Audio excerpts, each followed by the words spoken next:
আসসালামু আলাইকুম। আমরা আজকে একটা খুব গুরুত্বপূর্ণ বিষয়ে কথা বলার জন্য এসেছি। সে ব্যাপারটা হচ্ছে স্ট্রোক। আমরা তো স্ট্রোকটা অহরহ আমরা এই টার্মটা ইউজ করে থাকি, কিন্তু স্ট্রোক জিনিসটা কি? স্ট্রোক জিনিসটা আমরা বাংলায় যদি বলি এটা কেন একটা ব্রেন অ্যাটাক বলতে পারেন।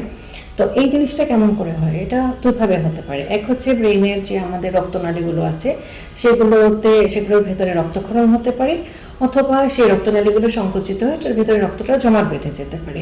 এটা হচ্ছে দুই ধরনের স্ট্রোকের, যে একটাকে বলি আমরা ইসকেমিক, একটাকে বলি আমরা হেমোরেজিক। হেমোরেজিকটা মানে হচ্ছে যাতে রক্তপাত হয়, আর ইসকেমিক মানে হচ্ছে রক্তটা জমাট বেঁধে যায়। তো স্ট্রোকের কি কারণে হয়? এখন কি কারণে হয় এক্স্যাক্টলি আমরা ভালোভাবে বলতে পারবো না, ওরকমভাবে আসলে বলা যায় না। বাট আমরা বলতে পারি একটা অ্যাডভান্স অফ এজ, মানে একটু বেশি এইজে হয়। কারো যদি ব্লাড প্রেশার থাকে, ডায়াবেটিস থাকে, অথবা ফ্যামিলি হিস্ট্রি পজিটিভ থাকে, ওজন বেশি থাকে, এই সমস্ত মানুষের কাছে। এবং অবশ্যই কারো যদি অ্যালকোহল অথবা সিগারেট স্মোকিংয়ের যদি টেন্ডেন্সি থাকে, তাদের এই জিনিসগুলো হওয়ার সম্ভাবনা বেশি। এখন আমরা যে স্ট্রোকের জিনিসগুলো বললাম, যে দু ধরনের স্ট্রোক, এগুলোর সিমটমস কী কী হতে পারে?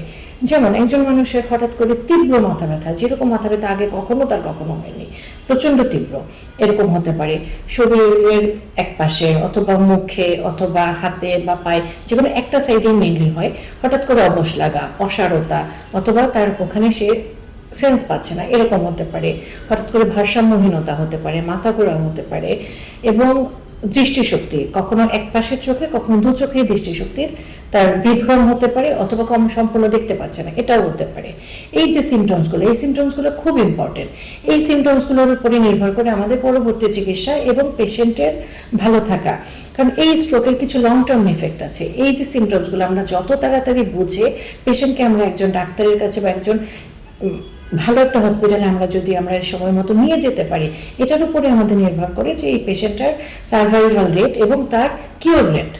যেমন কিছু পেশেন্টের কিছু লং টার্ম সমস্যা থেকে যায়, যেমন তার অসারতা, যেমন তার প্যারালাইসিস যে জিনিসটা বলি, এটা থেকে যায়। কিছু পেশেন্ট সম্পূর্ণ ভালো হয়ে যায়, এবং আনফর্চুনেটলি কিছু পেশেন্ট মারাও যায়। কিন্তু এই লক্ষণগুলো চিনে আমরা যদি ডাক্তারের সাথে যোগাযোগ করি, তাহলে আমাদের সার্ভাইভাল রেটটা কিন্তু অনেক ভালো আসে। এখন আসি আমরা ডায়াগনোসিস। আমরা ডাক্তারের কাছে পৌঁছানোর পরে ডাক্তার এটাকে ডায়াগনোসিস করবে দুই তিনভাবে আছে। প্রথমত আমরা দেখে নির্দিষ্ট করবো যে তার কী কী সিমটমস আছে, সেই সিমটমসগুলো আমরা অ্যানালাইসিস করলাম। তারপরে আমরা করতে পারি ইমেজিং, যেমন সিটি স্ক্যান, এমআরআই, এই টাইপের, এবং রক্তের কিছু পরীক্ষা। এইগুলোকে সমন্বয় করে আমাদেরকে যেতে হবে ট্রিটমেন্টে। এখন ট্রিটমেন্টের মধ্যে দুই রকমের যে স্ট্রোক বলেছি আমরা, একটা হচ্ছে হেমোরেজিক এবং একটা হচ্ছে ইসকেমিক। ইসকেমিক স্ট্রোকের বর্তমানে আমেরিকান হার্ট অ্যাসোসিয়েশন গাইডলাইন হচ্ছে 3 ঘন্টা থেকে শুরু করে 4.5 ঘন্টার মধ্যে একটি নির্দিষ্ট ওষুধ দিতে হয় ওই যে ব্রেনের মধ্যে যে ক্লটটা হয়েছে সেটার জন্য। তো এটার ক্ষেত্রে আমাদের হসপিটালে পৌঁছানোর টাইমটা প্রচণ্ড জরুরি। যত তাড়াতাড়ি আমরা পৌঁছাতে পারবো তত তাড়াতাড়ি এই ওষুধটা দেওয়া সম্ভব। আর হেমোরেজিক স্ট্রোকের ক্ষেত্রে স্ট্রোকের অবস্থানের অনুসারে কখনো ওষুধ দিয়ে, কখনো সার্জারি করে, এবং আরও কিছু মডালিটিস আছে, সেভাবে আমরা ট্রিটমেন্ট করতে পারি। এখন আসা যাক স্ট্রোকের কমপ্লিকেশন কিন্তু এটাই যে কিছু কিছু পেশেন্ট হচ্ছে খুব খারাপ হয়ে যাবে, তাদের ঝুঁকি থাকে, প্রাণের ঝুঁকি থাকে। কিছু পেশেন্টের হচ্ছে প্যারালাইসিস হয়ে যায়।